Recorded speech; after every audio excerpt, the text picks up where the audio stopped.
വിശദമായ വാർത്തകളിലേക്ക്. People big breaking. സരിതയുടെ ഫോൺ വിശദാംശങ്ങൾ പീപ്പിൾ TV പുറത്തുവിട്ടു. ജാമ്യത്തിൽ ഇറങ്ങിയ ശേഷം സരിത നേരിട്ട് മുഖ്യമന്ത്രിയുമായി ഫോണിൽ സംസാരിച്ചു. ഔദ്യോഗിക ഫോണിലൂടെയും പൊളിറ്റിക്കൽ സെക്രട്ടറി വാസുദേവ ശർമ്മയുടെ ഫോണിലൂടെയുമായിരുന്നു സംഭാഷണം. തമ്പാനൂർ രവിയുമായാണ് സരിത ഏറ്റവും കൂടുതൽ തവണ ഫോണിൽ ബന്ധപ്പെട്ടത്. ആര്യാടൻ മുഹമ്മദ്, ബെന്നി ബെഹനാൻ, അടൂർ പ്രകാശ്, ഹൈബി ഈഡൻ എന്നിവരും സരിതയുമായി ഫോണിൽ ബന്ധപ്പെട്ടു. 2015 മാർച്ച് മുതൽ ഒരു വർഷത്തെ രേഖകൾ പീപ്പിൾ പുറത്തുവിട്ടു. സരിത നായരും മുഖ്യമന്ത്രിയും തമ്മിൽ 2015 മാർച്ച് 1 ടെലിഫോൺ സംഭാഷണം 50 സെക്കൻഡ് നീണ്ടുനിന്നു. CM-ഉമായിട്ട് എൻ്റെ 2 ഫോണിൽ നിന്നും ഞാൻ 2014 ജാമ്യത്തിൽ ഇറങ്ങിയതിനു ശേഷം, അതായത് ഒരു മിഡ് 2014 ശേഷം ഓഗസ്റ്റ് തൊട്ട് ഏകദേശം 6 തവണയോളം 2014-2015 കാലഘട്ടത്തിലും 2015 കാലഘട്ടത്തിൽ ഒരു പ്രാവശ്യമാണ് സാറിന്റെ ഔദ്യോഗിക ഫോണിലേക്ക് ഞാൻ വിളിച്ചിട്ടുള്ളത്. പിന്നീട് മുഖ്യമന്ത്രിയുമായി ഏറ്റവും അടുപ്പമുള്ള വ്യക്തികളും സരിതയും തമ്മിൽ നിരന്തരം ബന്ധപ്പെട്ടതിന്റെയും തെളിവുകളാണ് പുറത്തുവരുന്നത്. സരിത നായർ ജാമ്യത്തിൽ ഇറങ്ങിയ ശേഷമാണ് ഇവരുമായെല്ലാം ഫോണിൽ സംസാരിച്ചത്. മുഖ്യമന്ത്രിയുടെ പൊളിറ്റിക്കൽ സെക്രട്ടറി വാസുദേവ ശർമ്മയും സരിതയുമായി 34 തവണയാണ് സംസാരിച്ചത്. 2015 ഒക്ടോബർ, നവംബർ, ഡിസംബർ മാസങ്ങളിലായിരുന്നു ഇത്. മുഖ്യമന്ത്രിയുടെ വലംകൈയായി അറിയപ്പെടുന്ന ബെന്നി ബെഹനാൻ സരിതയുമായി 80 തവണയാണ് ഫോണിൽ ബന്ധപ്പെട്ടത്. മറ്റൊരു പ്രമുഖനായ തമ്പാനൂർ രവി 515 തവണയാണ് സരിതയുമായി സംസാരിച്ചത്. സരിത സോളാർ കമ്മീഷനിൽ മൊഴി നൽകാനെത്തിയ സമയത്ത് തമ്പാനൂർ രവിയുമായി നടത്തിയ ടെലിഫോൺ സംഭാഷണം പുറത്തുവന്നിരുന്നു. ഉമ്മൻചാണ്ടിക്ക് അനുകൂലമായി മൊഴി നൽകണമെന്നായിരുന്നു ഉള്ളടക്കം. സരിതയ്ക്ക് 3 നമ്പറുകളുണ്ടെങ്കിലും 9544023627 എന്ന നമ്പറിലായിരുന്നു വിളികൾ അധികവും. ഹൈബി ഈഡൻ MLA 18 തവണയാണ് സരിതയുമായി ഫോണിൽ ബന്ധപ്പെട്ടതെങ്കിൽ മന്ത്രി ആര്യാടൻ മുഹമ്മദ് 41 തവണയാണ് ബന്ധപ്പെട്ടത്. മന്ത്രി അടൂർ പ്രകാശ് 2 തവണയും സരിതയുമായി ടെലിഫോണിൽ ബന്ധപ്പെട്ടു. ജാമ്യത്തിൽ ഇറങ്ങിയ ശേഷം സരിതയുമായി മുഖ്യമന്ത്രിയും മുഖ്യമന്ത്രിയുടെ അടുപ്പക്കാരും എന്തിന് ഇത്രയേറെ തവണ ഫോണിൽ ബന്ധപ്പെട്ടു എന്ന ചോദ്യമാണ് ഉയർന്നുവരുന്നത്.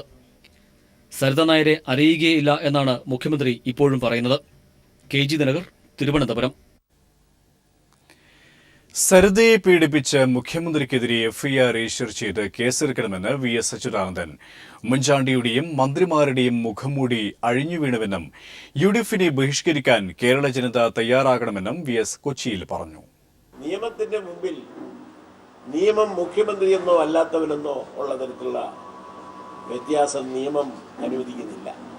അതുകൊണ്ട് നിയമത്തിന്റെ അടിസ്ഥാനത്തിൽ കാര്യങ്ങൾ പോകാനാണ് ആഗ്രഹിക്കുന്നതെങ്കിൽ ഇവർക്കെതിരായി നടപടിയെടുക്കാൻ ധൈര്യമായി മിസ്റ്റർ ഉമ്മൻചാണ്ടി തയ്യാറാകേണ്ടതാണ്. സരിത ഉന്നയിച്ച ആരോപണങ്ങൾക്കെതിരെ നിയമ നടപടി സ്വീകരിക്കുന്ന കാര്യം ആലോചിക്കുമെന്ന് മുഖ്യമന്ത്രി ഉമ്മൻചാണ്ടി. ആരോപണവും യാഥാർത്ഥ്യവും രണ്ടും രണ്ടാണ്. ആരോപണം ആർക്കും ഉന്നയിക്കാമെന്നും കേരളത്തിൽ നടക്കുന്നത് ഇതാണെന്നും ഉമ്മൻചാണ്ടി പറഞ്ഞു.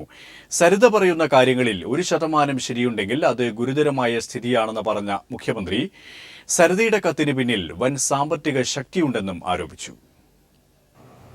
ഇങ്ങനെയൊരു കത്ത് വന്നത് ഈ തെരഞ്ഞെടുപ്പിൽ UDFന്റെ സാധ്യതകൾ അനുദിനം തെളിഞ്ഞ് വരുമ്പോൾ സ്ഥാനാർത്ഥി ലിസ്റ്റിനെ ചൊല്ലി എന്തെങ്കിലും പ്രശ്നങ്ങൾ ഉണ്ടാകുമോ എന്ന് ധരിച്ചിരുന്നത് അതും നഷ്ടമായപ്പോൾ UDFന്റെ സാധ്യതകൾ ഇല്ലാതെയാക്കാൻ വേണ്ടി നടത്തുന്നൊരു ഗൂഢാലോചനയാണ്. CPM പോളിറ്റ് ബ്യൂറോ അംഗം പിണറായി വിജയന്റെ ഔദ്യോഗിക വെബ്സൈറ്റ് പ്രകാശനം ചെയ്തു. തിരുവനന്തപുരത്ത് നടന്ന ചടങ്ങിൽ ഇൻഫോസിസ് മുൻ CEO ഷിബുലാൽ വെബ്സൈറ്റിന്റെ പ്രകാശന ഉദ്ഘാടനം നിർവഹിച്ചു. www.pinarayivijayan.in എന്നതാണ് CPM പോളിറ്റ് ബ്യൂറോ അംഗം പിണറായി വിജയന്റെ വെബ്സൈറ്റ് വിലാസം. പിണറായി വിജയന്റെ രാഷ്ട്രീയ കാഴ്ചപ്പാടുകളും അഭിപ്രായങ്ങളും ജനങ്ങളുടെ പ്രശ്നങ്ങൾക്കുള്ള മറുപടിയും വെബ് പേജിലുണ്ട്. കാഴ്ചപ്പാടുകൾ എന്ന പേജിലാണ് ഇതെല്ലാം വരിക. പിണറായി വിജയനുമായി ബന്ധപ്പെട്ട വാർത്തകൾ ഹെഡ്ലൈൻസ് എന്ന വിഭാഗത്തിൽ ഒരുക്കിയിരിക്കുന്നു. പിണറായി വിജയന്റെ അഭിമുഖം ഗാലറി പേജിൽ ഉൾപ്പെടുത്തിയിട്ടുണ്ട്. കമ്പ്യൂട്ടർ, iPad, മൊബൈൽ തുടങ്ങി എല്ലാത്തിലും വെബ്സൈറ്റിന്റെ സാന്നിധ്യം ഉണ്ടാകും വിധമാണ് സൈറ്റ് രൂപകൽപ്പന ചെയ്തിരിക്കുന്നത്. തിരുവനന്തപുരത്തെ കനകക്കുന്നിൽ നടന്ന ചടങ്ങിൽ ഇൻഫോസിസ് മുൻ CEO ഷിബുലാൽ വെബ്സൈറ്റിന്റെ പ്രകാശനം നിർവഹിച്ചു. സമൂഹത്തിലെ പ്രശ്നങ്ങളിലേക്ക് നവമാധ്യമങ്ങളിലൂടെയുള്ള ഇടപെടൽ, അതിനുമപ്പുറം ജനങ്ങളുമായുള്ള സംവദിക്കൽ, ഇതൊക്കെയാണ് വെബ്സൈറ്റിന്റെ ലക്ഷ്യമെന്ന് പിണറായി വിജയൻ അഭിപ്രായപ്പെട്ടു. എങ്ങനെ കേരളം അഭിവൃദ്ധിപ്പെട്ടു വരണം എന്നതിനെക്കുറിച്ച് വ്യക്തമായ കാഴ്ചപ്പാടുള്ളവരാണ് അപ്പോൾ അവരുമായി സംവദിക്കാനുള്ള ഒരു മാധ്യമമായിട്ട് കൂടിയാണ് ഇത് ഉദ്ദേശിക്കുന്നത്. അവരിലേക്ക് എത്താനും അവരോട് ചേർന്ന് നിൽക്കാനും ഇത്തരമൊരു മാധ്യമം നല്ലതുപോലെ ഉപകരിക്കും എന്ന് തന്നെയാണ് കാണുന്നത്. CPIM കേന്ദ്ര കമ്മിറ്റി അംഗവും MLA-യുമായ ഡോക്ടർ തോമസ് ഐസക് അധ്യക്ഷത വഹിച്ച ചടങ്ങിൽ CPIM ജില്ലാ സെക്രട്ടറി ആനാവൂർ നാഗപ്പൻ, CPIM നേതാക്കളായ Kadakampally Surendran, TN Seema, CP Narayanan MP, സംവിധായകൻ B ഉണ്ണികൃഷ്ണൻ എന്നിവർ പങ്കെടുത്തു. News bureau, Thiruvananthapuram. 83 മണ്ഡലങ്ങളിലെ കോൺഗ്രസ് സ്ഥാനാർത്ഥികളെ പ്രഖ്യാപിച്ചു. കാഞ്ഞങ്ങാട്, കല്യാശ്ശേരി, പയ്യന്നൂർ മണ്ഡലങ്ങളിലെ സ്ഥാനാർത്ഥികളെ പിന്നീട് പ്രഖ്യാപിക്കും. തൃക്കാക്കരയിൽ ബെന്നി ബെഹനാന് പകരം PT തോമസ് സ്ഥാനാർത്ഥിയാകും.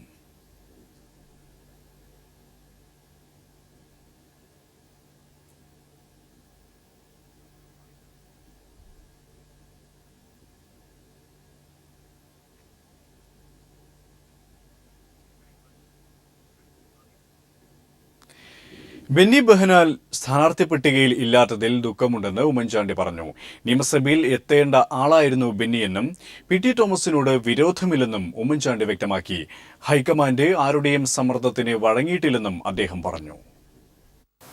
ഈ തെരഞ്ഞെടുപ്പിൽ UDF ജയിക്കുക എന്ന ഒരേ ഒരു ലക്ഷ്യം വെച്ചുകൊണ്ടാണ് സ്ഥാനാർത്ഥി നിർണയത്തിന് മുഖ്യ ഘടകമായി കണക്കിലെടുത്ത് മുമ്പോട്ട് നിന്നിട്ടുള്ളത്. ഈ തെരഞ്ഞെടുപ്പിൽ കോൺഗ്രസ് ഒറ്റക്കെട്ടായി നിൽക്കും. കോൺഗ്രസിൻ്റെ നേതൃത്വത്തിലുള്ള UDF-ഉം ഒന്നിച്ച് തന്നെ ഐക്യത്തോടെ പ്രവർത്തിക്കും. ഈ തെരഞ്ഞെടുപ്പിൽ ഒരു നല്ല വിജയം UDF-ന് ഉണ്ടാകും. ബെന്നി ബെഹനാൻ നല്ലൊരു MLA ആണ്. കഴിഞ്ഞ 5 വർഷക്കാലം പാർലമെൻ്ററി പാർട്ടി സെക്രട്ടറി എന്ന നിലയിൽ നിയമസഭയ്ക്കകത്തും പുറത്തും നല്ല പ്രവർത്തനം കാഴ്ചവെച്ച MLA ആണ്. അദ്ദേഹം വീണ്ടും നിയമസഭയിലേക്ക് വരണമെന്ന് ഞാൻ ഉൾപ്പെടെ എല്ലാവരും ആഗ്രഹിച്ചിരുന്നു. പക്ഷേ അത് സാധിക്കാതെ വന്നിട്ടുണ്ട്. UDF-ന് തുടർ ഭരണം ഉറപ്പാക്കുന്ന പട്ടികയാണ് ഹൈക്കമാൻഡ് പുറത്തിറക്കിയതെന്ന് KPCC പ്രസിഡന്റ് VM സുധീരൻ അഭിപ്രായപ്പെട്ടു. ത്തോളം ഒരു തുടർ ഭരണം, UDF-ന്റെ തുടർ ഭരണം എന്നുള്ള ലക്ഷ്യം യാഥാർത്ഥ്യമാക്കുന്നതിന് സഹായകരമാകുന്ന രീതിയിൽ ഉത്തേജനം നൽകുന്ന, ജനങ്ങളുടെ പ്രതീക്ഷ ശക്തിപ്പെടുത്തുന്ന, ഭേദപ്പെട്ട നല്ലൊരു ലിസ്റ്റാണ് അംഗീകരിച്ച് വന്നിട്ടുള്ളത് എന്ന് സംതൃപ്തിയോടുകൂടി പറയാൻ സാധിക്കും. സ്വർണ്ണ വ്യാപാര രംഗത്തെ പ്രമുഖരായ ചുങ്കത് ജ്വല്ലറിയുടെ ശതാബ്ദി സമർപ്പണം ഇരിങ്ങാലക്കുടയിൽ നടന്നു. Government chief whip Thomas Unniyadan ഭദ്രദീപം കൊളുത്തിയ ചടങ്ങിൽ Chungath group chairman CP Paul ഉദ്ഘാടനം നിർവഹിച്ചു. രാജീവ് പോൾ ഇരിങ്ങാലക്കുട ഷോറൂമിലെ ആദ്യ വിൽപ്പന നടത്തി. ചുങ്കത് ജ്വല്ലറി ബ്രാഞ്ചുകളോട് ചേർന്ന് പ്രവർത്തിക്കുന്ന ചുങ്കത് ചാരിറ്റബിൾ ട്രസ്റ്റിന്റെ ഉദ്ഘാടനം ഇന്നസെന്റ് MP നിർവഹിച്ചു.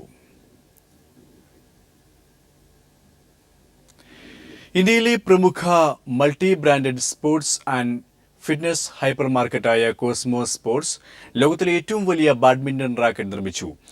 റാക്കറ്റിന്റെ പ്രകാശനം കോഴിക്കോട് MP MK രാഘവൻ നിർവഹിച്ചു. കോസ്മോസ് സ്പോർട്സിൽ നടന്നുവരുന്ന ബാഡ്മിന്റൺ ഫെസ്റ്റിന്റെ ഭാഗമായാണ് ഭീമൻ റാക്കറ്റ് നിർമ്മിച്ചത്. ജില്ലാ sports council president doctor Kunhali, മുൻ വോളിബോൾ താരം അബ്ദുൽ നാസർ എന്നിവർ ചടങ്ങിൽ പങ്കെടുത്തു.